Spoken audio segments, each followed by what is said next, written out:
फिर भी medical college नहीं मिला, एक साल ड्रॉप कर रहे हो, तो इस बार कसम खाओ कि भाई इस बार मैं ना सिर्फ सिलेक्शन के लिए नहीं, रैंक के लिए, सिर्फ रैंक के लिए नहीं, टॉप 100 के लिए पढ़ूंगा, टॉप 500 के लिए पढ़ूंगा। जितना मैंने पिछले साल मेहनत किया था ना, उसका दोगुना मेहनत करके सारा जो कमी हो सकता है सब कुछ पूरा करके मेडिकल कॉलेज में जाऊंगा। इतनी मेहनत करूंगा ना साहब, इतनी मेहनत करूंगा ना कि भगवान ने ना सोची होगी कि एक इंसान इतनी भी मेहनत, इतना संघर्ष कर सकता है, इतना आज भी अगर आपको मेडिकल कॉलेज नहीं मिला, बहुत मेहनत किया, बहुत संघर्ष किया, सारे लेक्चर देखे, सारे नोट्स बनाए, सारे टेस्ट दिए, बहुत मेहनत किया, लेकिन फिर भी मेडिकल कॉलेज नहीं मिला, एक साल ड्रॉप कर रहे हो, तो इस बार कसम खाओ कि भाई इस बार मैं ना सिर्फ सिलेक्शन के लिए नहीं, रैंक के लिए पढ़ूंगा, सिर्फ रैंक के लिए नहीं, टॉप 100 के लिए पढ़ूंगा, टॉप 500 के लिए पढ़ूंगा। जितना मैंने पिछले साल मेहनत किया था ना, उसका दोगुना मेहनत करके सारा जो कमी हो सकता है सब कुछ पूरा करके मेडिकल कॉलेज में जाऊंगा। इतनी मेहनत करूंगा ना साहब, इतनी मेहनत करूंगा ना कि भगवान ने ना सोची होगी कि एक इंसान इतनी भी मेहनत, इतना संघर्ष कर सकता है, इतना पेन ले सकता है।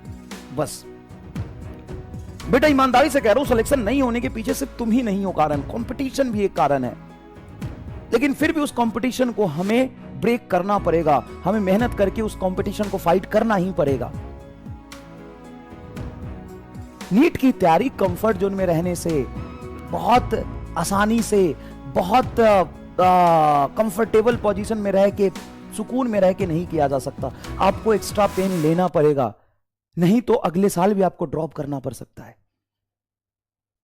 तो चलिए आज का लेक्चर शुरू करते हैं और आज का गोल देखते हैं हमारा क्या क्या है। बेटा आज हम पढ़ेंगे बेसिक कैलकुलेशन, और बेसिक कैलकुलेशन फिजिक्स में कैसे काम आता है, नीट में आए हुए सवाल से आपको रिलेट करके दिखाएंगे। जो जोश और जुनून से आज लेक्चर शुरू कर रहे हो बेटा, मेंटेन रखना, हारना मत, हारना मत यार, मत होना डिस्ट्रैक्ट। बहुत लोग तुम्हें पीछे खींचने आएंगे, तुम अपने आप को भी पीछे खींचने की कोशिश करोगे, तुम भी डिस्ट्रैक्ट होगे, मत होना यार प्लीज।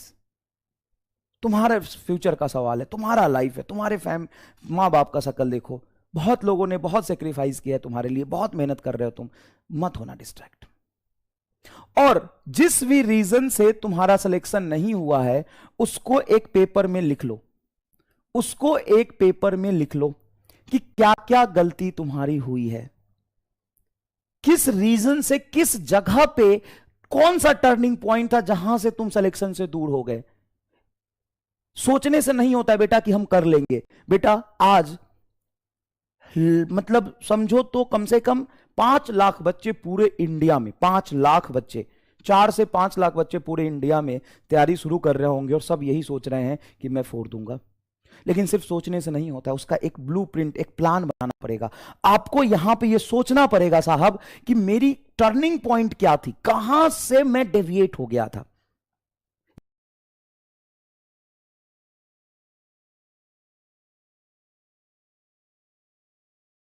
कि रिवीजन वेट हो गए थे, लेक्चर देखा था बैकलॉग हो गया था, कि रिव्यू कमेंट करके लिखेंगे कहां से डेविएट हो गए थे तुम। क्या तुम लेक्चर देखने के प्रोसीजर में पहले ही राउंड में डेविएट हो गए थे, लेक्चर देखा था बैकलॉग हो गया था, कि रिवीजन नहीं कर पाए थे, कि टेस्ट नहीं दे पाए थे, कि टेस्ट का एनालिसिस नहीं कर पाए थे, क्या था वो टर्निंग पॉइंट, उसको लिखना, एक्सेप्ट करो।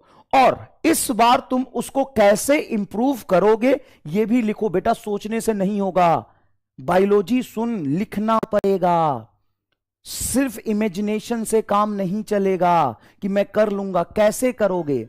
जो गलती पिछले साल हुई थी वो रिपीट भी हो सकती है, या नई गलती भी तुम कर सकते हो, ये भी तो समझो।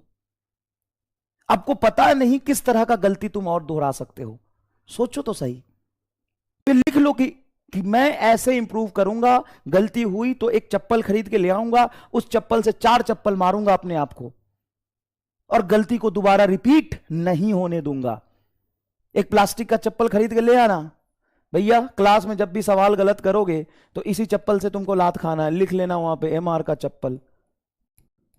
बहुत जरूरी है। ऑनलाइन में भी टीचर कैसे इंटरेक्ट करके तुमको पढ़ाता है और तुमको कैसे ऑनलाइन सजा देता है ना, वो बहुत जरूरी है। जहां पे गलती करोगे याद रखना। दूसरी बात, फिजिक्स के स्पेशली मैं बात करूं तो जब मैं लेक्चर पढ़ा रहा हूंगा तो बहुत सारे ऐसे बच्चे जिनका नोट्स बन चुका होगा, जरूरी नहीं नोट्स बनाना, पुराने नोट्स लेके बैठना, उसमें थोड़ा ऐड सब्ट्रैक्ट करते जाना, ठीक है।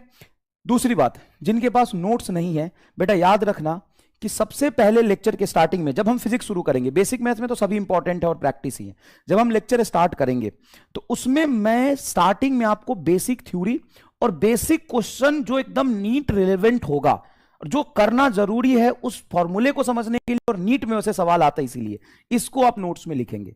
और क्लास में ही साथ साथ में बेटा मैं कुछ एक्स्ट्रा क्वेश्चन प्रैक्टिस कराऊंगा, ये आपको नोट्स में नहीं लिखना है। बहुत लंबे लंबे क्वेश्चन लिखते रह जाओगे तो बेटा मजदूरी रह जाएगी, नहीं लिखना है। आपको बेसिक नोट्स बनाना है जिसमें basic concept, basic theory, basic चीजें होंगी, और कुछ बेसिक क्वेश्चन होते हैं जो एकदम नीट में आते हैं और जो फॉर्मूला बेस्ड होता है उसको नोट्स में लिखना है। ये मैं क्लास में बता दिया करूंगा जब हम फिजिक्स पढ़ेंगे तब, ठीक है, वेक्टर पढ़ेंगे तब भी बता दिया करूंगा। और कुछ क्वेश्चंस ऐसे होंगे जो लास्ट में कराऊंगा क्लास के, जो क्वेश्चन प्रैक्टिस होगा उस क्वेश्चन प्रैक्टिस को बेटा पीडीएफ में ही रहने देना, रफ कॉपी में लिखना। 10-10 लाइन के क्वेश्चन होंगे, 8-8, 20-20 लाइन के क्वेश्चन होंगे, क्या उस क्वेश्चन को लिखते रह जाओगे? नहीं ना बेटा, उससे कोई फायदा नहीं है क्वेश्चन लिखने से। तो आप क्या करेंगे कि इसको पीडीएफ में रहने देंगे, पीडीएफ मोबाइल में रहने देंगे, या इसका जिरोक्स निकाल के इसको यहां से रिवीजन करेंगे। बाकी चीजें क्या होंगी कि नोट्स में जो basic concept, basic formula, basic theory और बेसिक क्वेश्चन होगा वो आप लिखेंगे, ठीक है। क्लास के बाद आपको मिलेगा डीपीपी, आपको मिलेगा एनसीईआरटी से होमवर्क और मॉड्यूल से होमवर्क मैं दूंगा, जिनको मॉड्यूल से सॉल्व करना है उनको, ठीक है। स्पेशली डीपीपी के क्वेश्चंस और जो एनसीईआरटी होमवर्क होंगे उसका अगले दिन सॉल्यूशन भी मैं ही दूंगा, अगले दिन सॉल्यूशन मैं ही दे रहा हूंगा डीपीपी का भी बेटा। और जो एनसीईआरटी के क्वेश्चन जो इंपॉर्टेंट है, जो आपको सच में करने चाहिए, देखो एनसीईआरटी बायोलॉजी का सिर्फ नीट वालों के लिए होता है, एनसीईआरटी जूलॉजी बॉटनी का नीट वालों के लिए होता है, लेकिन फिजिक्स का एनसीईआरटी जेईई और नीट दोनों के लिए होता है। तो आप खुद से एनसीईआरटी की रीडिंग नहीं करेंगे, खुद से एनसीईआरटी का सवाल नहीं लगाएंगे। मैं जो बोलूंगा क्वेश्चन या कुछ पढ़ने के लिए बोलूंगा वही आप पढ़ेंगे। मैं हर रोज एनसीईआरटी का होमवर्क दूंगा जब मैं फिजिक्स शुरू करूंगा, आपको चिंता नहीं करना है बेटा। रोज मैं दूंगा आपको फिजिक्स पढ़ाते समय कि एनसीईआरटी के ये सवाल, ये क्वेश्चन कर लेना, और अगर वो सॉल्व्ड एग्जांपल होंगे तो एनसीईआरटी का सॉल्यूशन उसमें होगा। अगर मैं अनसॉल्व्ड देता हूं, है ना, जहां पे सिर्फ क्वेश्चन एनसीईआरटी नहीं पढ़ना है, बात मानो, ओके। 50 में से 50 सवाल तुम्हारे यही से आएंगे, इसकी 100% गारंटी है, ठीक है। अब बात करते हैं कि हम लेक्चर कैसे लेंगे, वो हमने बता दिया। आपको नोट्स कहां तक बनाना है, बेसिक क्वेश्चन मैं क्लास में बता दिया करूंगा। जो नोट्स में नहीं लिखना है, बहुत लंबे लंबे सवाल, वो भी बता दिया करूंगा। आपको DPP, NCERT, NEET physics 100% conceptual है। आपको रटने से, रट्टा लगाने से दूर भागना पड़ेगा। आपको नीट फिजिक्स में अगर 160, 170, 180 नंबर लेके आने हैं, 160 प्लस अगर आप नंबर लेके आने हैं, दो ही चीज याद रखना चाहिए, 160, 170 प्लस नंबर चाहिए, तो एक ही चीज याद रखना, क्या? आपको बेटा कंसेप्ट एकदम अच्छे से समझना पड़ेगा। बेसिक कंसेप्ट, बेसिक फॉर्मूला आपको समझना पड़ेगा और उसको रट्टा लगाना पड़ेगा। अब मैं रट्टा लिख रहा हूं, लेकिन किस चीज का रट्टा लिख रहा हूं? फॉर्मूला तो याद रखना पड़ेगा ना बेटा समझने के बाद। फॉर्मूला तो याद रखोगे ना समझने के बाद, कि फॉर्मूला भूल जाओगे? फॉर्मूला तो याद रखना पड़ेगा। तो भाई इस बार नीट का पेपर देखो, इससे पहले नीट का पेपर देखो, उससे पहले नीट का पेपर देखो, 70 से 80% सवाल डायरेक्ट फॉर्मूला पे आता है। 70 से 80% सवाल डायरेक्ट फॉर्मूला पे आता है। तो सबसे पहली बात, आपको बेसिक कंसेप्ट एकदम फील करना पड़ेगा भाई, एकदम जान लगा के, विजुअलाइज करा के बेसिक कंसेप्ट समझाऊंगा और फील कराऊंगा। उसके बाद फॉर्मूला आपको प्रैक्टिस करना पड़ेगा हर बार। जब भी फिजिक्स की क्लास खत्म हो जाए, तुमको एक कॉपी लेना है। फिजिक्स की क्लास खत्म होते ही तुमको एक कॉपी उठाना है। कॉपी में ये प्लेन पेज लेना है, लेक्चर बंद करना है, और इस पेज पे लिखना है कि आज इक्वेशन ऑफ मोशन में कांस्टेंट एक्सीलरेशन का केस समझाया था सर ने, ये स्पेशल केस समझाया था, ये यहां लगेगा, ये यहां नहीं लगेगा। आपको खुद लिखना है बेटा। ये बहुत बड़ा काम है, रॉकेट साइंस है कि बहुत ईजी है? ये तुम कर पाओगे? हां या ना में जवाब दो। क्या तुम ये काम कर पाओगे? लिमिटेशन, उसके बेसिक केस का तुम्हारे आंखों के आगे अंधेरा छा जाएगा। जा, आज क्या पढ़ाया था सर ने और याद ही नहीं आ रहा है। कोई बात नहीं, उस सिचुएशन में आप लेक्चर के नोट्स देख लो, अच्छा ये पढ़ाया था, फिर पीछे जाओ और पीछे जाके फिर रफ पेज पर लिखो। बेटा ये बहुत इंपॉर्टेंट है, मजाक नहीं कर रहा।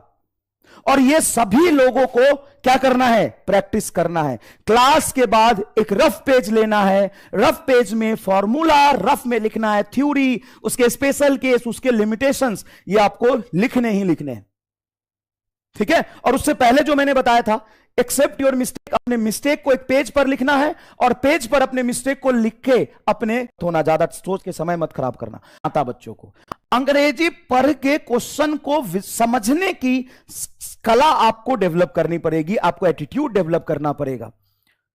बहुत बड़े सवाल होते हैं लेकिन उस सवाल का सॉल्यूशन एक ही लाइन का होता है, लेकिन बच्चे उस सवाल का सॉल्यूशन तब कर पाएंगे ना जब उसका लैंग्वेज समझेंगे। तो बेटा सबसे पहला स्टेप क्या है, बेसिक कंसेप्ट, उसके बाद लैंग्वेज वाले सवाल आपको बहुत करने पड़ेंगे। तो ये मैं होमवर्क में बहुत दूंगा जिसमें लैंग्वेज बहुत सारा लिखा होगा और उसको कैलकुलेशन आपको सवाल समझ के फॉर्मूला लगाए खुद करना है। बेसिक कंसेप्ट समझ गए, फॉर्मूला याद हो गया, अगर आप लैंग्वेज से डील करना सीख गए, अंग्रेजी के भिखारी तुम पहले ही हो। ईमानदारी से बताना कितने लोगों को सवाल ही पढ़ के जल्दी समझ ही नहीं आता क्या कह रहा है, बताओ। लैंग्वेज को डिकोड जब करना सीख जाओगे ना बेटा, और ये कैसे होगा, अब देखो, अब अंग्रेजी का ट्यूशन तो तुम लगा नहीं सकते। अच्छा वैसे भी जनरल इंग्लिश तो तुम्हें सीखना नहीं है, तुम्हें सिर्फ ये सीखना है कि फिजिक्स के सवाल जो होते हैं बड़े बड़े लैंग्वेज वाले, उसको कैसे जल्दी समझे। अब ये कैसे ठीक होगा तुम ही बताओ, तुम खुद बताओ, देखना तू डीपीपी में अब उसको लेंथी लैंग्वेज में, तो भाई साहब मजा आ जाएगा। उसके बाद बेसिक कैलकुलेशन के लिए बेटा डिटेल में 9 से 10 लेक्चर में मैं बेसिक मैथ पढ़ाऊंगा। और सुनो, बेसिक मैथ ऐसे पढ़ाऊंगा कि हर बेसिक मैथ का फिजिक्स में कहां पे एप्लीकेशन, लैंग्वेज से दिखाते हैं। कोई भी आता अपने नाम के आगे लगा लेता है, कह रहा है कि मैं ये बताऊंगा डैश स्टार। अरे भाई ये डैश स्टार कुछ नहीं होता, डैश स्टार जैसी कोई चीज नहीं होती, बच्चों को नहीं है। यहां तक तो हम डीप में एनालाइज कर ही लेते हैं, लेकिन इसके बाद और कैसे डीप में एनालाइज कर सकते हैं और किस अलग अलग मेथड से सवाल सॉल्व कर सकते हैं, उसका मैं ये कंसेप्ट सिखाऊंगा। क्योंकि बेटा 21 लाख बच्चों में से सिर्फ 10 लाख बच्चा वही सेलेक्ट होगा जिसको बेसिक कंसेप्ट फॉर्मूला के साथ साथ सवाल को सॉल्व करने का अच्छा मेथड आएगा और कैलकुलेशन फास्ट होगा। कैलकुलेशन फास्ट होना जरूरी है, उसके बाद उसको MR स्टार भी आएगा। साम दाम दंड वेद सब कुछ जरूरी है, साम दाम दंड वेद। अगर आपको लगता है कि नहीं ये चीज मुझे याद नहीं रहता, ये नहीं सीखना है, ये मैं फील नहीं कर पा रहा, तो यहां तक ही सिलेक्शन हो जाएगा तुम्हारा।